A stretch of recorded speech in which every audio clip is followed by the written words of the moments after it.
metal chamber doors slammed open, and the human guard standing post didn't flinch. Captain Marcus Webb had learned not to react to anything in the Jathari Palace, not even when the Princess Coordinator rushed in with 6 attendants trailing behind her like panicked birds. Her scales were flushed deep purple, the color of crisis. "Captain Webb," her voice carried the crystalline edge of her species. "You will come with me now." Marcus shifted his rifle to parade rest. "Ma'am, my orders are to maintain this post until the Queen summons you." In 3 years of service as the only human guard in the Jathiri royal detail, Marcus had never been summoned. He was a curiosity, a diplomatic gesture, a living reminder of the fragile alliance between Earth and the Jathiri matriarchy. Guards like him were seen, not heard, never summoned.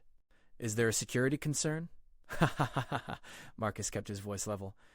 "You will come now." The coordinator's crest flared. Behind her, the attendants wouldn't meet his eyes. Marcus followed. They moved through corridors he'd walked 1,000 times, but now the palace felt different, darker. The servants pressed themselves against walls as they passed. Noble courtiers stopped mid-conversation, their eye stalks tracking him with unsettling focus. Word had spread, something had broken.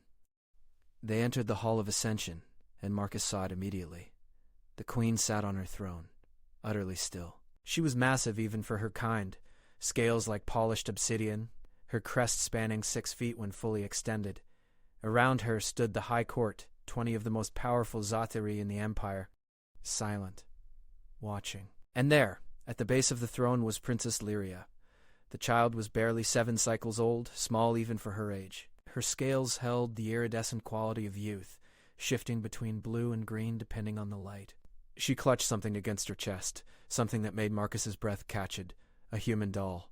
Worn fabric, hand-stitched features, brown yarn hair. He'd seen it before. Captain Marcus Webb. The Queen's voice resonated through the chamber like a bass drum. She didn't raise her voice. She didn't need to.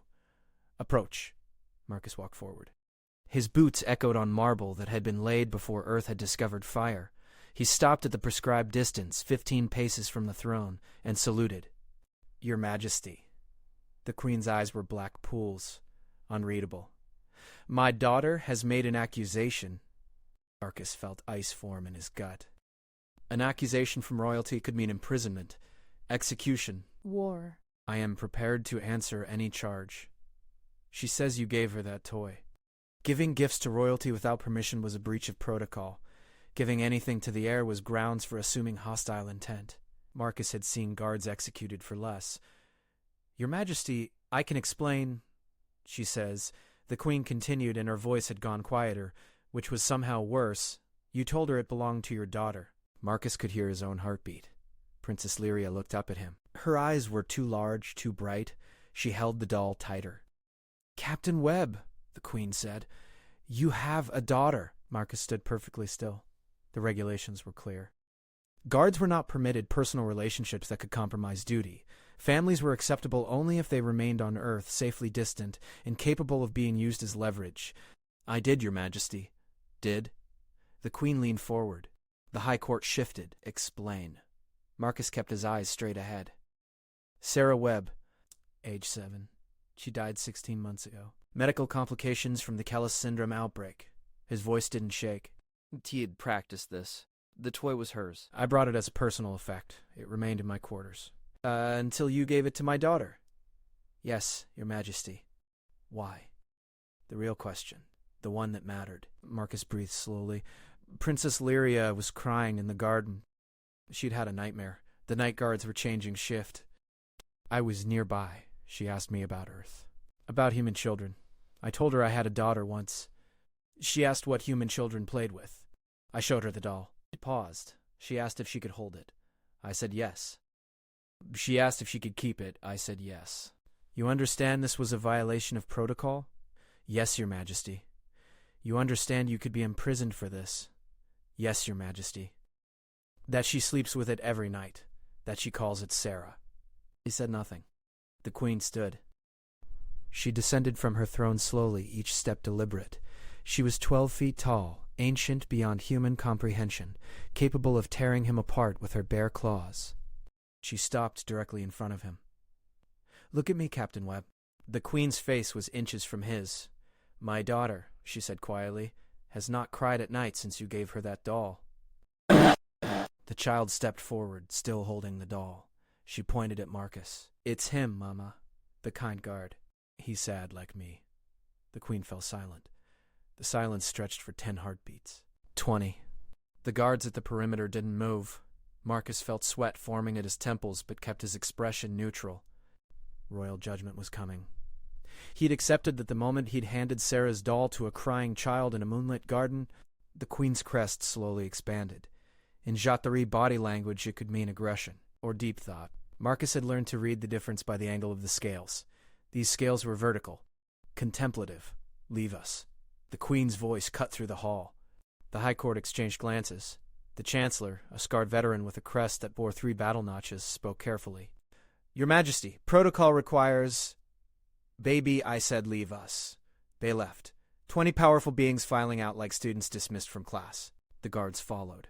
Within 90 seconds, the Hall of Ascension contained only 3 beings: the Queen, the Princess, and 1 human captain who was very carefully not showing fear. The Queen walked to a side chamber and gestured. Marcus followed. Princess Lyria trailed behind, the doll pressed against her chest. The chamber was smaller, more intimate. Cushions instead of thrones. Windows overlooking the palace gardens where night-blooming flowers were beginning to open. The Queen lowered herself onto the largest cushion with surprising grace for a being her size. "Sit, Captain Webb." Lyria immediately curled up on a cushion near him, watching. "Tell me about Sarah." The Queen's voice had changed. Softer. Not the voice of a monarch. Something else. "Your Majesty, I don't think—" She was small for her age. Smart. She loved books about space. She wanted to be a xenobiologist. She had a collection of alien species drawings she'd made from encyclopedia entries. He paused. "She drew your species once. Got the crest angle wrong, but the scales were perfect. She spent 3 hours on the colors. What happened to the drawings? I have them in my quarters." "What else do you have of hers? A book she was reading, a shell she found on a beach, a photograph." Marcus's jaw tightened. "That's all. My ex-wife kept everything else after the divorce." "You were not with your daughter when she died." It wasn't a question, but Marcus answered anyway. "No, Your Majesty.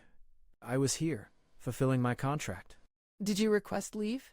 "Yes, Your Majesty. It was denied." The Galactic Summit was in session. All guard rotations were frozen.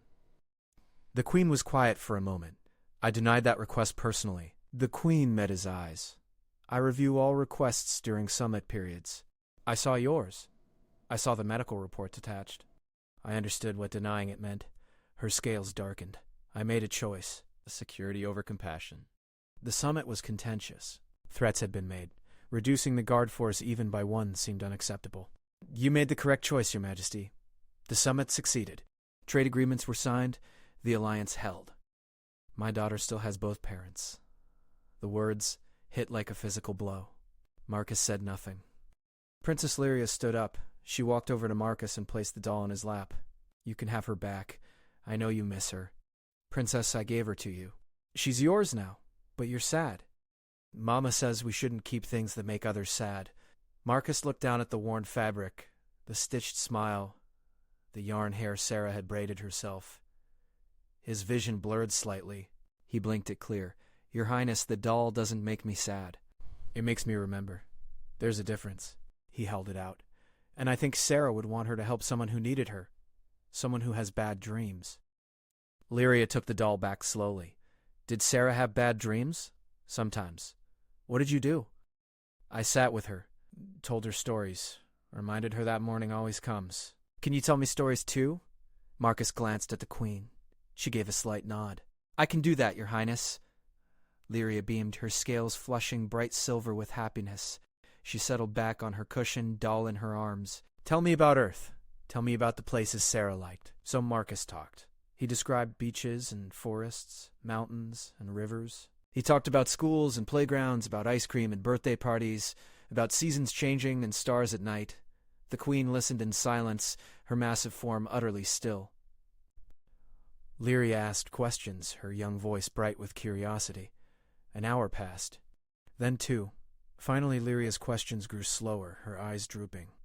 The Queen rose smoothly and lifted her daughter with surprising gentleness. Lyria mumbled something about seeing the ocean and fell asleep mid-sentence. The queen carried her to an adjoining chamber. Marcus heard soft words, the rustle of bedding. When the queen returned, she stood at the window, looking out at the gardens. "I have ruled for 63 cycles, Captain Webb. I have made 10,000 decisions. I remember most of them." She turned. "I will remember denying your leave request for the rest of my life." "Your Majesty, you don't need to—" Silence. Not harsh. Just firm. "You will listen now. I have watched you for 3 years. You are an excellent guard. Disciplined. Observant. You follow every protocol. You never complain. You have integrated into a society not your own with grace and professionalism. Thank you, Your Majesty. I am not finished." The queen moved closer. "What I did not know until today was that you accomplished all of this while grieving, while carrying a loss that would have broken most beings, while serving the very government that prevented you from being with your child when she needed you most." Marcus kept his expression neutral. "I understood the requirements when I accepted this position. Understanding requirements and accepting their cost are different things." The queen's voice dropped. "My mate died when Lyria was 3 cycles old. An accident during a planetary survey. He was a scientist. Brilliant. Kind. He would have been a wonderful father." She paused. "I was off-world when it happened, negotiating a territorial dispute. I chose duty over returning immediately. By the time I arrived, he was already in stasis for the funeral rites. I never said goodbye." The queen's scales had gone dark gray, the color of grief. "So I understand, Captain Webb. Perhaps better than you know." She returned to her cushion. "But there is a complication now. She asks about you. She watches for you during patrol rotations. She treasures that doll because it connects her to you and to the daughter you told her about." The queen's crest flattened. "This is problematic." Marcus felt the ice return. "I can request a transfer. Return to Earth. I would never—" "No." The word cracked like thunder. "You misunderstand. The complication is not your presence. It is protocol." The queen leaned forward. "I am expected to punish you for violating regulations. The High Court expects it. Precedent demands it. If I show favoritism, I undermine the authority structure that keeps this empire stable. I understand, Your Majesty, but if I punish you, I punish my daughter. I take away someone who has brought her comfort. I teach her that kindness is weakness, that helping others leads to consequences." The queen's eyes were hard. "What kind of empress will she become if that is what I teach her?" Outside, night birds called to each other in complex harmonies. The palace settled with creaks and sighs, ancient stone adjusting to temperature changes. "Your Majesty," Marcus said carefully, "may I speak freely?" "You may. You're not asking me how to handle protocol. You're asking me how to be a parent." Then, incredibly, she laughed. It was a strange sound, like rocks tumbling in a barrel, but genuine. "You are correct, Captain Webb. And what is your counsel?" "Do what you would want Sarah to have done." Marcus met her eyes. "When my daughter was dying, I wasn't there. But her mother was. And her best friend from school. They broke hospital rules to sneak in after hours. They violated visitation protocols. They ignored the doctors who said too many people would stress her system." He paused. "Sarah spent her last week surrounded by people who loved her, reading her favorite books, singing her favorite songs. She died happy. The protocols were broken, but my daughter had what she needed." "You are suggesting I ignore the rules. I'm suggesting you find a third option, the one that serves your daughter and your empire." The queen considered this. Her claws tapped slowly against the cushion, a rhythmic sound like distant drums. "Captain Webb, how many languages do you speak?" The question was so unexpected that Marcus blinked. 4, Your Majesty. English, Mandarin, Jotari formal court dialect, and basic trade pidgin. "And you have training in cultural protocols?" "It was required for this posting." "How would you feel about a new assignment?" "What kind of assignment?" "Princess Lyria requires a cultural tutor, someone to teach her about the various species in the Empire, to help her understand different perspectives, to prepare her for the day she assumes the throne." The queen's crest rose slightly. The position would require close daily contact with the princess. Teaching sessions. Accompanying her to cultural events, essentially becoming part of her household staff. "Your Majesty, I'm not qualified to—" "You made my daughter smile for the first time in months. You gave her comfort when she was afraid. You taught her that kindness exists even across species barriers. The Queen's voice was firm. Those are precisely the qualifications I require. Marcus tried to process this, but the High Court will be told that I am assigning you new duties as a reward for years of exemplary service. The truth, just framed differently. You will retain your guard rank, but transition to a diplomatic cultural liaison role. It is not unprecedented. 3 other guards have made similar transitions in the past century. She paused. Of course, this would mean you could no longer serve in active security rotations. You would lose hazard pay. The position pays less. I accept. The Queen's eyes widened slightly.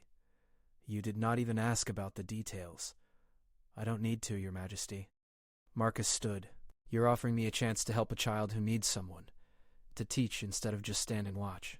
To maybe make a difference in who she becomes. He met the Queen's gaze. Sarah would have wanted me to do this. And honestly, so do I. She towered over him, massive and ancient and powerful. Then she did something Marcus had never seen a Jathiri royal do. She placed one clawed hand gently on his shoulder. Thank you, Captain Webb. You have given my daughter a gift. I will not forget this. Neither will I, Your Majesty. The Queen walked him to the door. Before opening it, she turned back. There is one more thing. The doll. Sarah's doll. But I meant something else. The Queen's scales shifted to a color Marcus had never seen before, something like deep bronze. In Zaatiri culture, objects from the dead carry their memory. We believe they hold fragments of who that person was. By giving that doll to Lyria, you have shared your daughter's memory with mine. Marcus felt his throat tighten again. In our tradition, the Queen continued, this creates a bond. A recognition of shared loss and shared hope. It means that in some small way, our families are connected now. I'm honored, Your Majesty. As am I, Marcus Webb. She used his name without the rank. As am I. The guards outside snapped to attention. The coordinator was waiting, her scales still flushed with anxiety.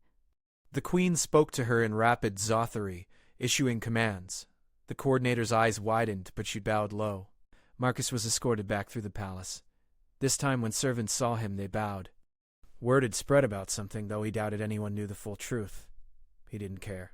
His mind was already racing ahead to his new duties, to lesson plans, to the responsibility of teaching a future empress. When he reached his quarters, he pulled out the box from under his bed. Inside were Sarah's drawings, her book, her shell, her photograph. He looked at her face, frozen at 7 years old, smiling at the camera with gap-toothed joy. I think you'd like her, sweetheart, he whispered to the photo. She's a good kid. Scared sometimes, like you were. But brave, too. He touched the glass gently. I'm going to help her. I hope that's okay. The photograph, of course, said nothing. But Marcus felt a weight lift from his chest anyway. Not the grief. That would never fully leave. But the guilt. The feeling that he'd failed. The sense that he'd chosen wrong by being so far away when Sarah needed him. Maybe he couldn't save his own daughter. But he could help another child feel safer in a frightening universe. Maybe that was enough. Maybe that was the morning that always came after the darkest nights. Marcus Webb, formerly captain of the guard, newly appointed cultural liaison to the Princess Heir, put the box away and began planning his first lesson. Tomorrow he would teach Princess Lyria about Earth, about humans, about a little girl named Sarah who loved to draw aliens and dream about the stars. And, in the royal chambers, a small princess slept peacefully, holding a worn doll close, her dreams finally free of shadows. Beside her bed, the Queen sat watch, as she did every night, silently grateful for the gift of a grieving father who chose kindness over protocol. In the vast complexity of empire politics, in the intricate dance of diplomacy and power, sometimes the most revolutionary act was simply letting a child feel safe. The Queen understood this now. So did Marcus. And so, in her own way, did Princess Lyria, who would one day rule with both strength and compassion, remembering always the human guard who taught her that sadness shared could become comfort given. The night deepened. The palace settled. And across the impossible distance between worlds, between the living and the dead, between hope and loss, a small thread of connection remained. A doll. A memory. A choice to be kind when kindness was difficult. Sarah Webb would never know the impact her treasured toy had made, but perhaps in whatever came after, she knew her father was helping another little girl feel less alone. And perhaps that was the greatest gift any parent could give, to take their love for their own child and let it expand to embrace another who needed it.